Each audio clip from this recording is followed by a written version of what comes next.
Thank you all. My name is Gayle McLaughlin. I'm mayor of the city of Richmond, California. Thank you to everyone for inviting me here, to the organizers. It's great to be here. I'm honored to be here with so many innovative mayors and so many wonderful organizations that are putting forward their innovative ideas and sharing ideas so we all can learn.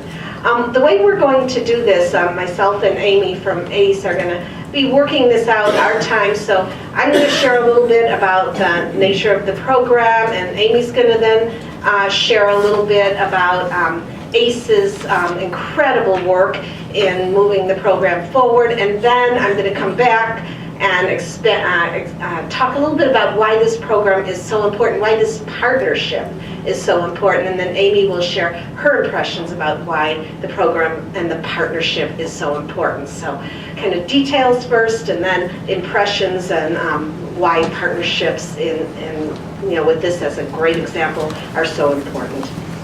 So let me begin by saying this is the Richmond CARES program. CARES stands for Community Action for Restoring Equity and Sustainability.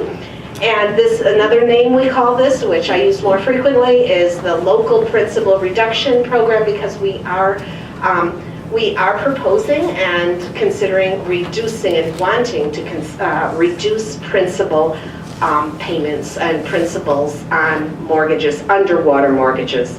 This is a plan to preserve home ownership, reset mortgages, and aid local economies. It's gotten a lot of press. It's a very, very popular program, and that's because it benefits our community. Of course, it's also got a lot of pushback from the banks and from some from the bank lobbyists and from some realtors, not all.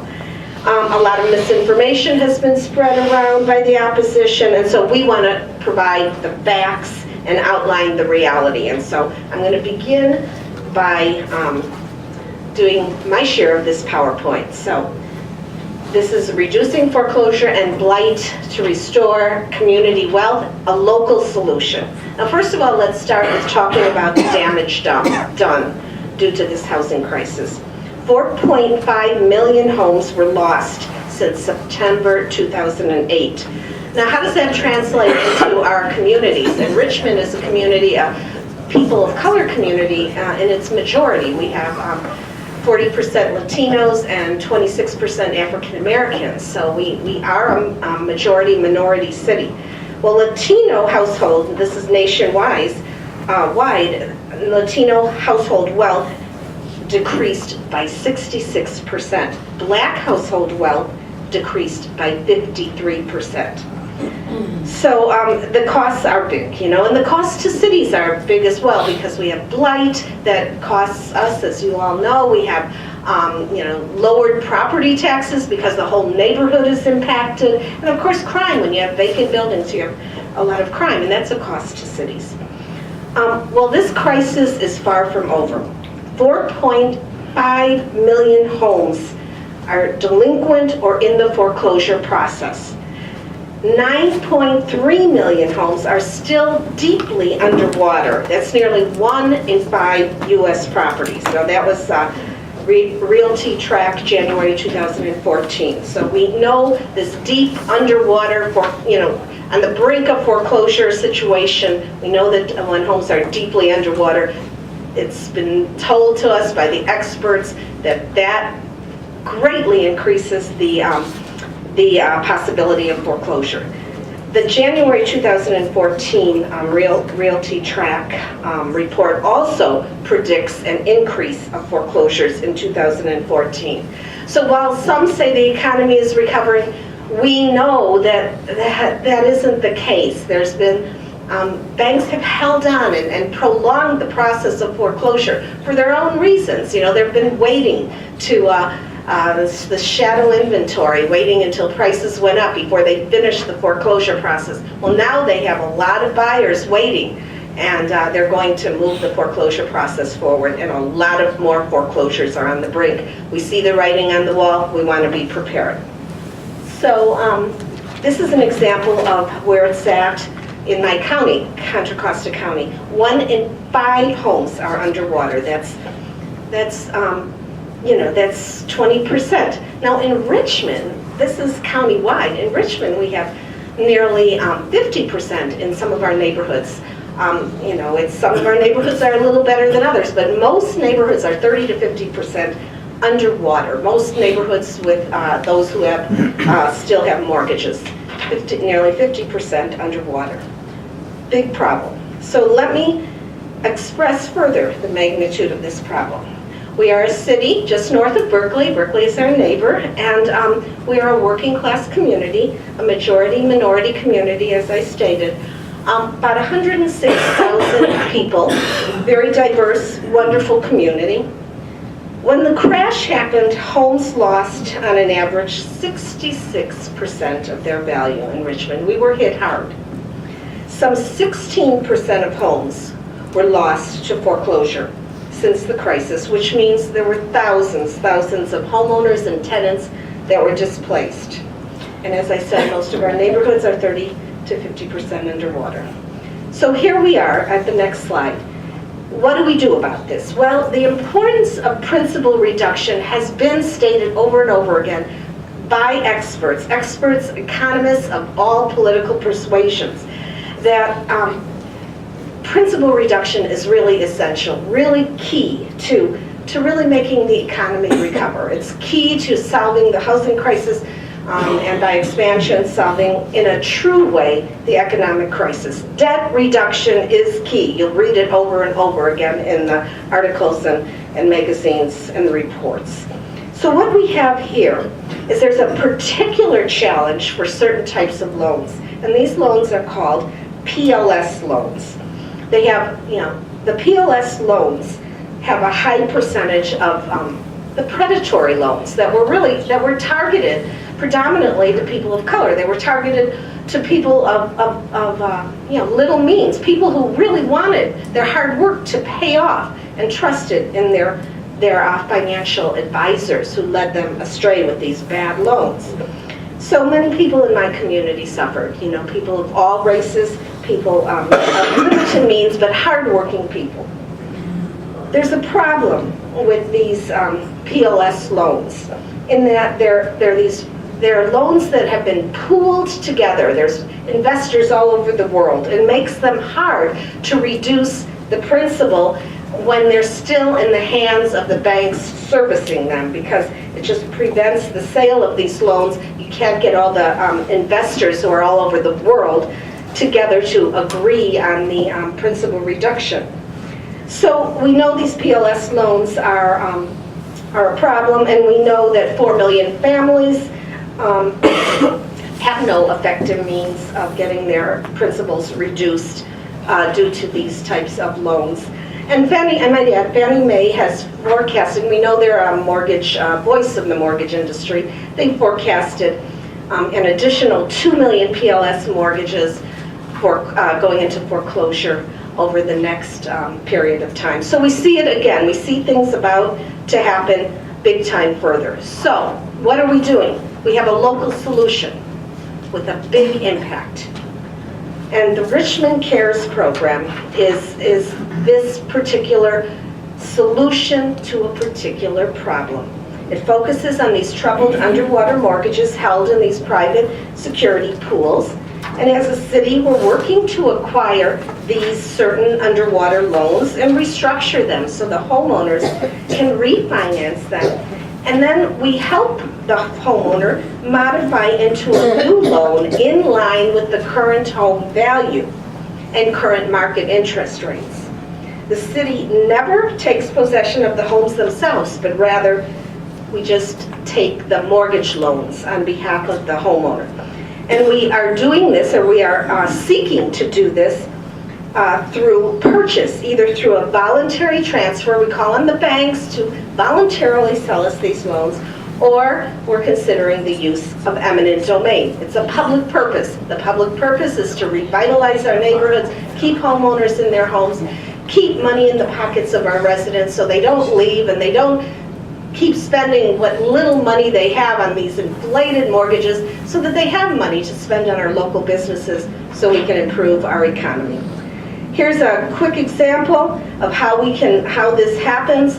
Again, we know that these underwater loans increase the chances of foreclosure. We need affordable and sustainable scenarios so that we can keep people in their homes and avoid the problems of vacant homes and avoid the pain and suffering for families. Let's say the original loan was $400,000. Today the home value is $400,000. We will acquire that loan. These are troubled loans, so we acquire the loans at a reduced amount. They're only the fair market value, but the fair market value now has been reduced. And then we refinance it for the homeowner so that they have some equity. So the homeowner lost all the equity that they put into it already when the home value went down. Let's say they lost $80,000 in equity. Now they have negative equity because their home is only $200,000. It was $400,000. So we refinance it for $190,000 for them, or on their behalf, and they have $10,000 equity now on a mortgage for $190,000 on a house that's valued at $200,000. Their payment has been reduced. It was at one time $1,800. Now it's $900. So these are the kind of things that this program offers. And where we're at now in the program is we're calling on other cities to join with us, because we know that a joint powers authority, which is what we're seeking, is what truly can make this move forward. Having more cities in the mix can help us bring about a more economies of scale and more efficiency. And we also can fight together, show a united front against the banks. And other cities don't even have to have their cities join the CARES program. They just have to come together with us, be supportive of home closure, of foreclosure prevention programs, and support the CARES program. Richmond, is wanting this CARES program to move forward. But that will only be one program as part of the JPA. So I'll tell you a little bit more about that later, but for now I would like to ask Amy Schur to take up the next step. Thank you, Mayor McLaughlin, and hello everybody. My name is Amy Schur. I'm a longtime community organizer for the last 25 years, working predominantly in low-income communities of color in a number of places across the country, but in California for the last over 15 years. It was funny, I don't think the mayor mentioned the word eminent domain very often, but I was wondering if you all understood which program this was, because it's been in the news a great deal. It's been in the New York Times 3 or 4 times, in the Washington Post, on CNN, etc. And there's a reason for that, and I'm gonna speak a bit more to that. This program, on the one hand, why wouldn't you do it? It actually, I don't know how clearly this come across, doesn't cost the city anything. There are private partners ready to put up the money to purchase the loans and in fact cover all costs of the program. Homeowners stand to benefit tremendously, struggling homeowners that are trying to hold on to their homes. And city officials can stand up to Wall Street and make that happen. On the other hand, it is a top priority. I just have to be honest with everybody in the room if you haven't picked up on it in the news. It's a pretty high priority of Wall Street to kill this program. And I want to, before I go into anything else, I want to speak a little to why I think advancing this strategy is so incredibly important, even just beyond the fact of the number of homeowners that will be helped. Maybe I don't need to lean into it quite so much. Tell me if you can't hear me.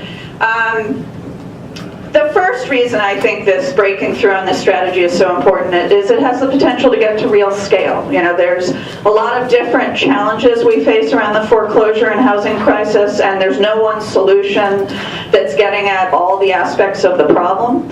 But this is one solution that gets at a particular problem that the mayor just spoke to around loans trapped not only underwater and hurtling towards foreclosure, but trapped in these pools that are hard to modify.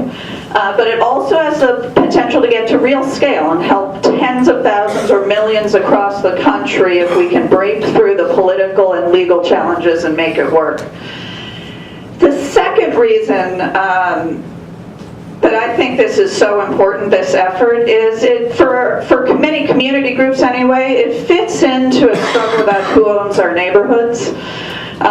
What many of us, I don't know what all cities you all represent, but in many more urban cities in particular, what we're seeing is 20, 30, 40 years of African American and Latino families as well as white families finally getting a little piece of the American dream and building up stability in communities, and now seeing that ripped out from under them.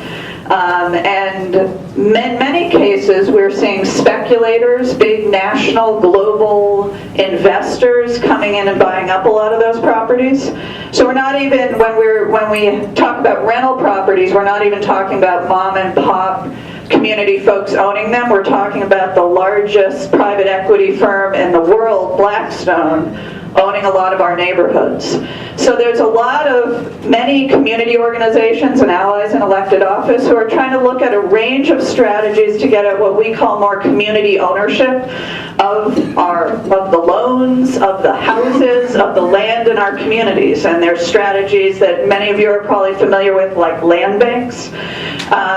There's strategies that many are probably familiar with where community development financial institutions, nonprofits, are able to buy some of those loans and mortgages and houses to get it out of the hands of some of the Wall Street actors that aren't willing to keep the current folks in them.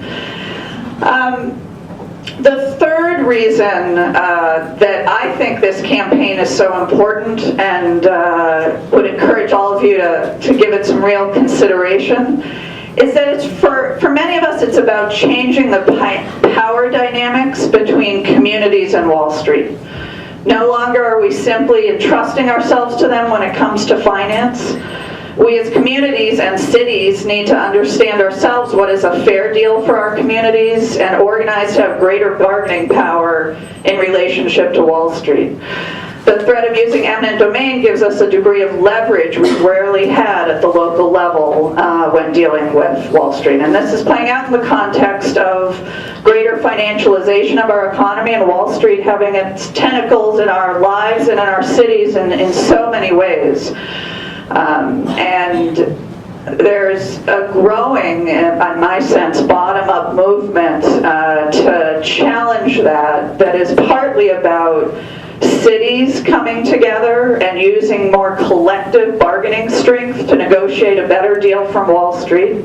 When we talk about bond financing, all the range of financing cities have to deal with in terms of Wall Street, there's questions about the level of debt financing you get into, the interest rates and fees, and whether a better bargain can be struck. And I think there's no doubt that a better bargain can be struck if we collectivize our bargaining power. So, a little bit more about the community role in this campaign.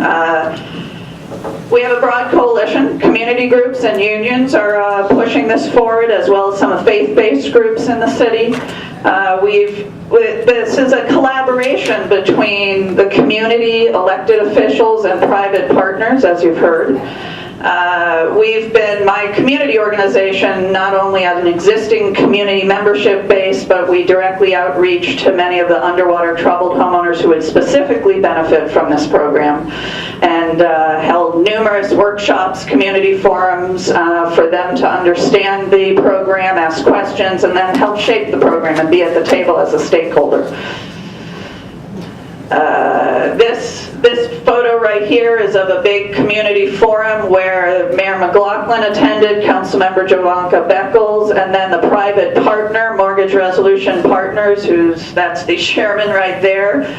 Our community organization had developed a statement of principles to guide this program and make sure it advances the interests of the communities and our members, and we had the mayor and the council member and the head of this private funding partner sign on publicly to our statement of principles at that meeting. The other photo features Councilwoman Javanka Beckles at the podium in front of City Hall. But again, this was an event organized by the Community Coalition. And in many ways, this campaign is being driven by the Community Coalition, but we absolutely could not be advancing it without the leadership of the mayor as well as the majority on the City Council that are supporting it.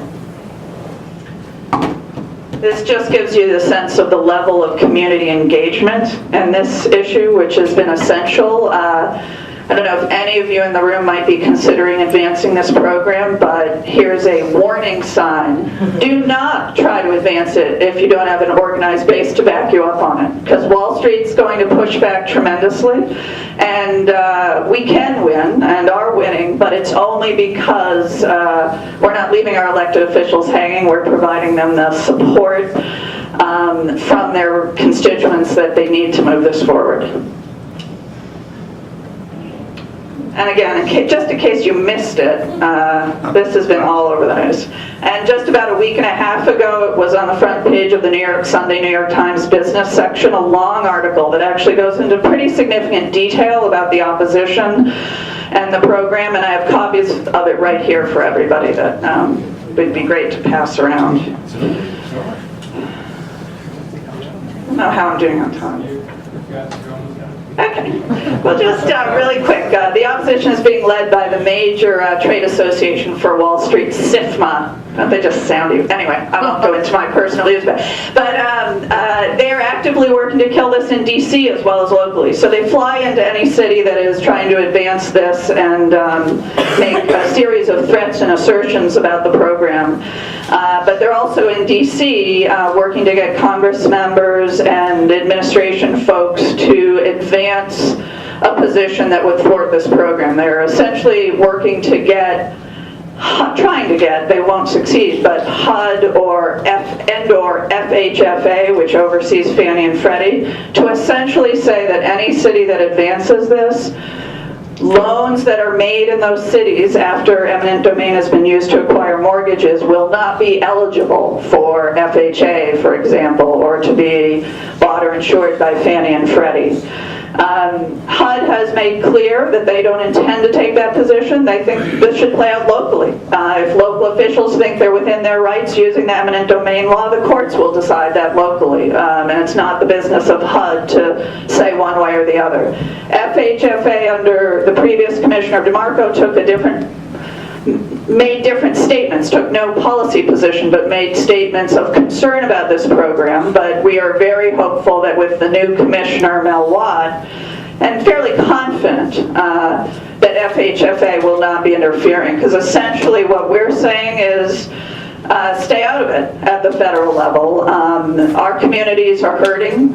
We have a strategy we believe can make a real difference. Let us play it out and see if it works.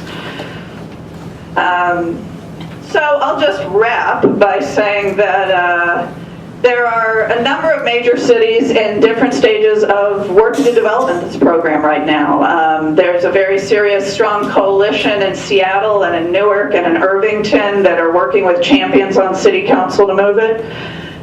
Same with Minneapolis. And then we'll know more about Baltimore and New York City soon, but there are emerging efforts there as well. So stay tuned and/or join in. Thank you.